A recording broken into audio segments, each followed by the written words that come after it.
લંબાઈ લીધી આપણે 39 40 ની લંબાઈ જેટલી હોય આપણે લંબાઈ લેવાની, બરાબર. અને અહીંયાથી અડી લીધું. આ ફ્રોક જેવું આવે કોઠા વગરનું આખું અમરેલા, કોઠું નહીં. અને 3.5 શોલ્ડર, બરાબર. ના સ્ટેન પટ્ટી કહેશે ને, અડીનું ગળું અને 5નું ખભો. સ્ટેન પટ્ટી વાળું આવશે ફ્રોક અમરેલા. અને 7નો ખભો, બરાબર. એમની છાતી છે 10, 10 જ કે 11નું કરી દઉં છે. 11. પછી અહીંયાથી લેવાના છે આપણને 8, કમરમાં 8 લેવાના. ઘેરાવાળું છે ને, સલંગ છે, એક વધારે.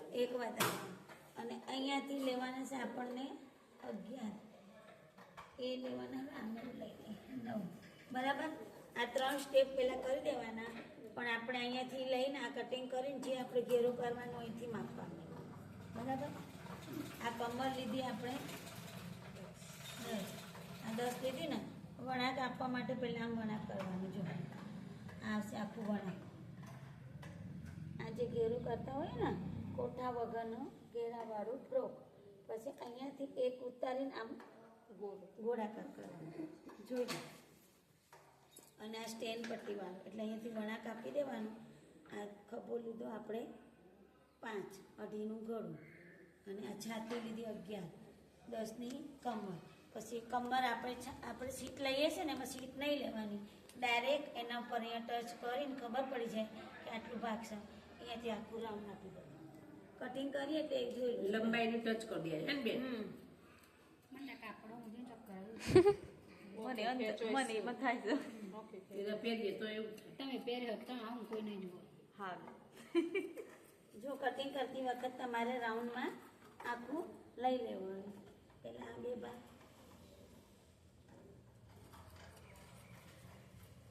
આમ લઈ લેવાનું. પછી આનો ભાગ આપણે અહીંયાથી રાઉન્ડમાં આપી દેવાનો.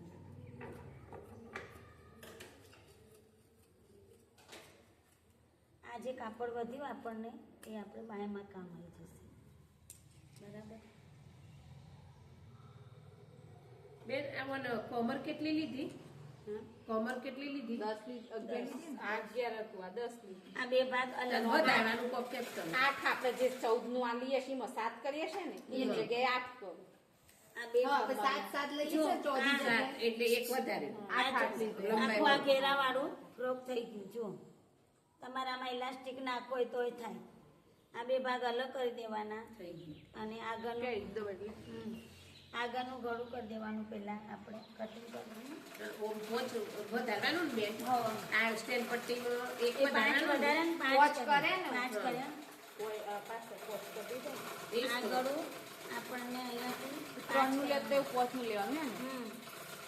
આ 5નું સ્ટેન પટ્ટી વાળું હોય તો આગળ 5નું, પછી નીચે પેલું આવશે ને તમારે હૂક વાળું આવશે બહાર.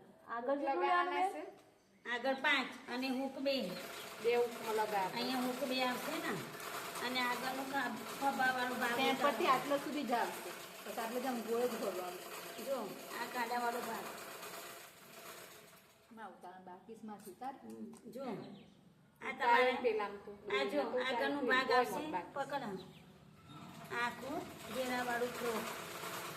આમાં ઇલાસ્ટિક નાખો હવે જો ઓછી તોય વાળું નખાય. આમાં ઇલાસ્ટિક નાખો તો બહુ મસ્ત થાય. મેમો પણ પછી ટૂંકું થાય.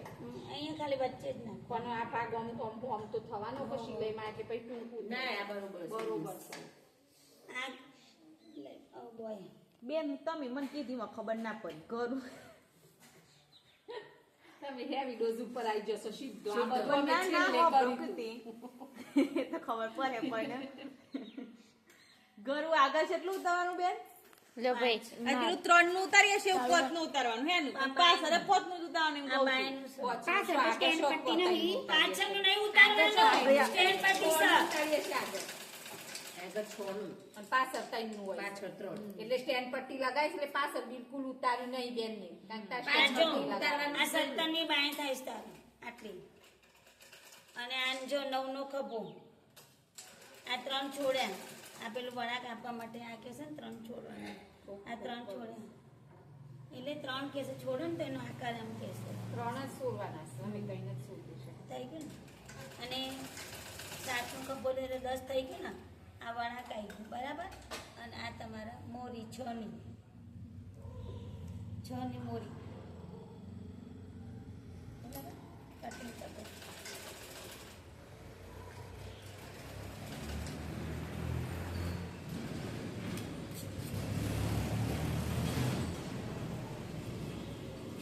આપણે દોરી એનાથી થોડું બહાર કાઢવાનું એટલે તમને બી કટિંગમાં પકડી ના આવતો એ તો સુધારતા ફાવે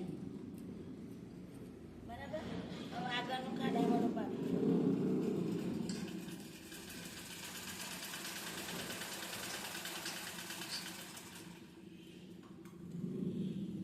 અહીંયા ચોપડી માં દેવાની તો યાદ રહે તમારે આગળનું વાળું પાક થઈ ગયું હવે આનો આખો વિડીયો કરી નાખશું